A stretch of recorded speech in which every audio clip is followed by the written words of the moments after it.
कई बार सीधे तौर पे कहा भी गया कि पार्लियामेंट्री बोर्ड का अध्यक्ष बनाया, एमएलसी बनाया, इसी का मतलब निकाला जाता है कि बहुत इज्जत दी गई कि पार्लियामेंट्री बोर्ड का जो अध्यक्ष मुझको बनाया गया, तो सीधे तौर पे एक झुनझुना मेरे हाथ में था, लेकिन हमारे सुझाव पर कभी कोई ध्यान नहीं दिया गया। पार्टी में उपेंद्र कुशवाहा आए, हम लोगों ने उनको इज्जत दी।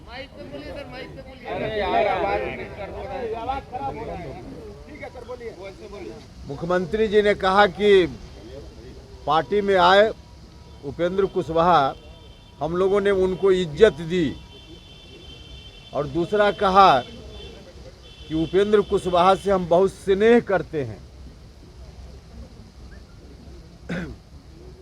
अब किस तरह से इज्जत दी यह कहने का अभिप्राय या फिर कई बार सीधे तौर पे कहा भी गया कि पार्लियामेंट्री बोर्ड का अध्यक्ष बनाया, एमएलसी बनाया, इसी का मतलब निकाला जाता है कि बहुत इज्जत दी गई। देखिए, पार्लियामेंट्री बोर्ड का अध्यक्ष मुझको जरूर बनाया गया, और जब बनाया गया था तो हमको भी लगता था कि पार्लियामेंट्री बोर्ड का जो दायित्व होता है पार्टियों में, उन दायित्वों को निर्वहन करने का अवसर मुझको मिलेगा, और उस अवसर के कारण पार्टी के कार्यकर्ताओं के हितों की रक्षा हम कर पाएंगे। लेकिन बाद में पता चला कि पार्लियामेंट्री बोर्ड का जो अध्यक्ष मुझको बनाया गया, तो सीधे तौर पे एक झुनझुना मेरे हाथ में थमाया गया। पार्लियामेंट्री बोर्ड का अध्यक्ष मुझको जिस दिन बनाया गया था, उस दिन पार्टी के संविधान में पार्लियामेंट्री बोर्ड के अध्यक्ष के बारे में कुछ नहीं लिखा हुआ था।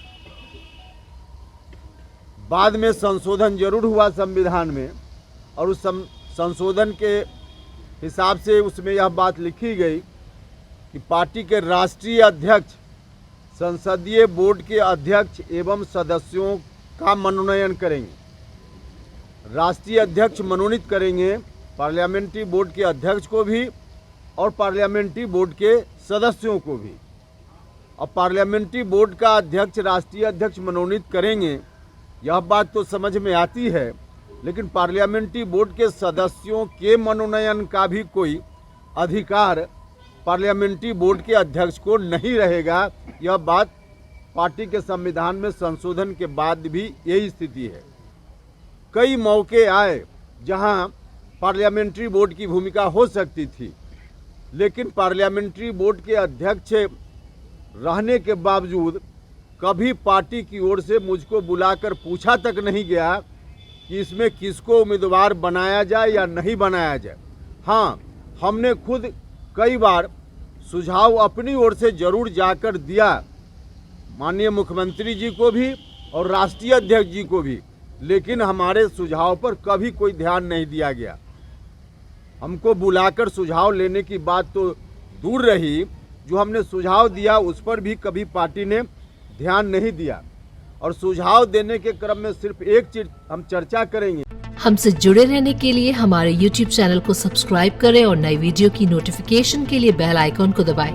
अगर आप ये वीडियो Facebook पर देख रहे हैं तो लाइक जरूर करें और ज्यादा से ज्यादा शेयर करें। धन्यवाद।